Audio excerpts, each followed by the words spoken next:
Okay. Okay, let me just change my name. Okay, so basically, my first question is, why do you think foster care is important, and how can we as a community come together to support it? That's a really great question. So foster care is really important because when children are removed from their families, they have to have somewhere to go. If they don't have somewhere to go, they end up in a shelter or a social worker's office until a foster family can be found. So it's really important to have members of the community step up and be able to take kids on a very short notice. We ask our families to be available 24 hours a day and to take kids within a 2-hour window of being called. Wow, that sounds amazing. And I guess to add on to that question, how can we support children who have experienced trauma? So I think the best way for our community to support kids who've experienced trauma is, one, educating themselves on that and the resources available.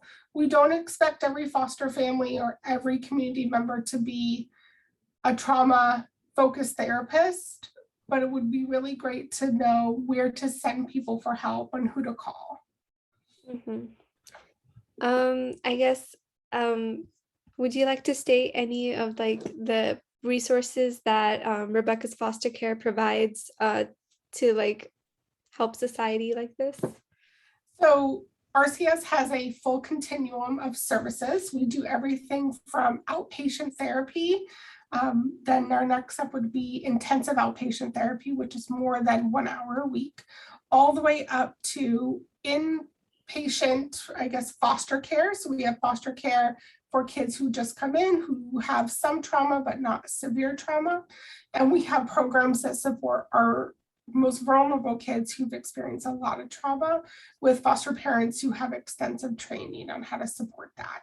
And we have a variety of additional services in between, things like TBS, which is therapeutic behavioral support, wraparound, KDA, all different types of mental health services that can push into foster homes and really help create the best placement possible. Wow, that sounds amazing.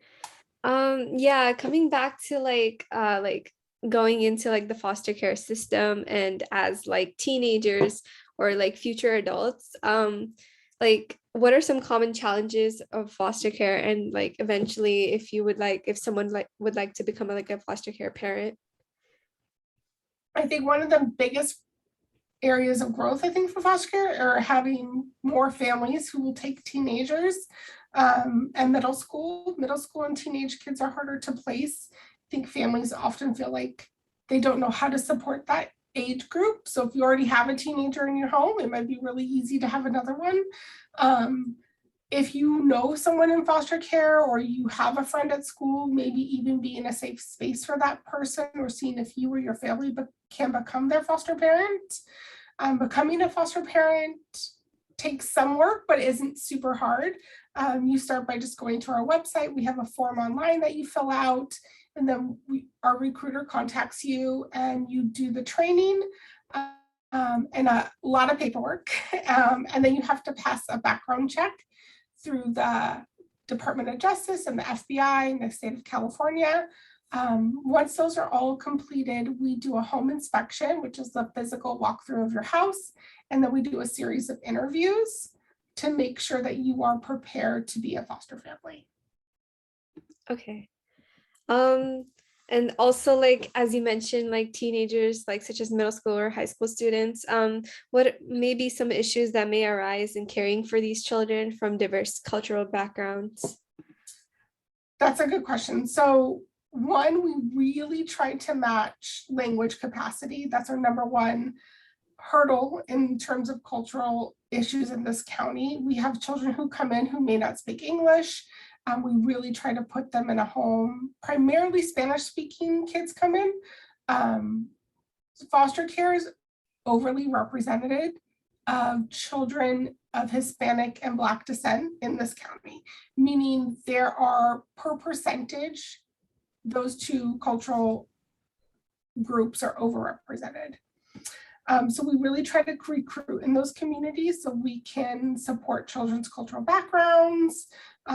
We have a really good group of Hispanic foster parents who have been amazing to us, and really help support our staff and the kids and keeping their roots connected.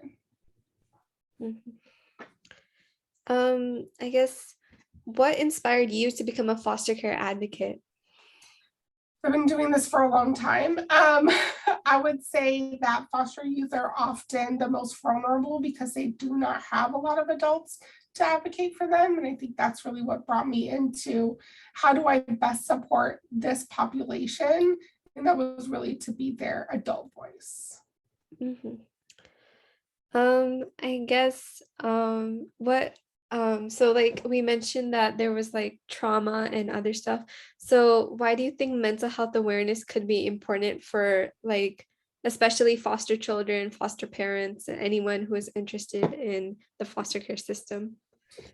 I think a lot of times people see behaviors as something the kid's purposely doing, or they're trying to be difficult, or they're just not paying attention or listening, and understanding how that trauma affects their behaviors and their capacity to be able to do things is really helpful to those kids. Like, kids aren't getting up and running around class because they want to be traumatic and they want to be problematic.